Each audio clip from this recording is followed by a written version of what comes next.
ആലപ്പുഴയിൽ ഡയാലിസിസിനിടെ രോഗികൾ മരിച്ച സംഭവത്തിൽ ഹരിപ്പാട് താലൂക്ക് ആശുപത്രി അധികൃതർക്കെതിരെ കേസ് എടുത്തിട്ടുണ്ട്. ഹരിപ്പാട് സ്വദേശി രാമചന്ദ്രന്റെ മരണത്തിലാണ് കേസ് എടുത്തിരിക്കുന്നത്. അശ്രദ്ധ മൂലം മരണത്തിനിടയാക്കി എന്ന വകുപ്പ് ചുമത്തിയാണ് കേസ്. മരിച്ച അബ്ദുൾ മജീദിന്റെ കുടുംബവും പരാതി നൽകും. ഡയാലിസിസിനിടെ ആരോഗ്യ പ്രശ്നങ്ങൾ ഉണ്ടായ വെട്ടുവേനി രാജേഷ് കുമാറിന്റെ ഭാര്യ രമേശ് ചെന്നിത്തലയ്ക്ക് പരാതി നൽകി.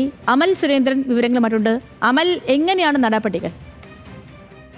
രശ്മി, കഴിഞ്ഞ മാസം 29-ാം തീയതിയാണ് ഹരിപ്പാട് താലൂക്ക് ആശുപത്രിയിലെ ഡയാലിസിസ് സെന്ററിൽ ഇത്തരത്തിലുള്ള ഒരു പ്രശ്നം ഉണ്ടാവുകയും പിന്നീട് 30-31 ദിവസങ്ങളിലായി 2 രോഗികൾ, അതായത് 6 പേർക്കാണ് ആരോഗ്യനില മോശമായത്. അതിൽ 3 പേരുടെ നില ഗുരുതരമായിരുന്നു. അതിൽ 2 പേർ മരണപ്പെടുന്ന സാഹചര്യം ഉണ്ടായിരുന്നു. ഹരിപ്പാട് സ്വദേശിയായ രാമചന്ദ്രനും കായംകുളം സ്വദേശിയായുള്ള അബ്ദുൾ മജീദുമാണ് മരണപ്പെട്ടത്. ഏതായാലും ഇവരുടെ മരണത്തിൽ വലിയ രീതിയിലുള്ള ആരോപണങ്ങളുമായി ബന്ധുക്കൾ രംഗത്തെത്തുകയുണ്ടായിരുന്നു. പ്രത്യേകിച്ചും ഈ ആശുപത്രിക്ക് എതിരായിട്ടായിരുന്നു അവരുടെ പ്രതികരണങ്ങളെല്ലാം.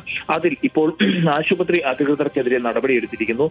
ഹരിപ്പാട് താലൂക്ക് ആശുപത്രിയിലെ സൂപ്രണ്ടിനും അതേസമയം അന്നേ ദിവസം ഈ ഡയാലിസിസ് യൂണിറ്റിൽ ഉണ്ടായിരുന്ന ജീവനക്കാർക്കും എതിരായിട്ടാണ് അശ്രദ്ധ മൂലം മരണത്തിലേക്ക് ഈ രോഗികളെ നയിച്ചു എന്ന വകുപ്പ് ചുമത്തിക്കൊണ്ട് ഇവർക്ക് 2 പേർക്കുമെതിരെ ഇപ്പോൾ കേസ് രജിസ്റ്റർ ചെയ്തിരിക്കുന്നത്. ഈ സ്വകാര്യ ആശുപത്രിയുടെ, അതായത് ഇത്തരത്തിൽ ഡയാലിസിന് ശേഷം പ്രശ്നങ്ങൾ ഉണ്ടായതിനു ശേഷം രാമചന്ദ്രനെ സ്വകാര്യ ആശുപത്രിയിലേക്ക് കൊണ്ടുപോയിരുന്നു. ഈ സ്വകാര്യ ആശുപത്രിയുടെ റിപ്പോർട്ട് കൂടി ഇത്തരത്തിലുള്ള ഒരു കേസ് എടുക്കുവാൻ പരിഗണിച്ചിട്ടുണ്ട്. ജില്ലാ മെഡിക്കൽ ഓഫീസറുടെ ഇത്തരത്തിലുള്ള ഒരു ഇന്നലെ അണുബാധ സ്ഥിരീകരിച്ചുകൊണ്ടുള്ള പ്രസ്താവന തിരിച്ചു വന്നിരുന്നു. അതിന്റെ ഭാഗമായി കൂടി ഇപ്പോൾ കാര്യങ്ങൾ ഈ രീതിയിലേക്ക് എത്തിയിരിക്കുകയാണ്. അതോടൊപ്പം തന്നെ അബ്ദുൾ മജീദിന്റെ കുടുംബം വരും ദിവസങ്ങളിലും പരാതി നൽകാൻ ആലോചിക്കുന്നുണ്ട്. മറ്റൊരാൾ ഇപ്പോൾ ആരോഗ്യനിലയിൽ വ്യക്തമാണ്. ശരി, അമലാണ് വിവരങ്ങൾ നൽകിയത്.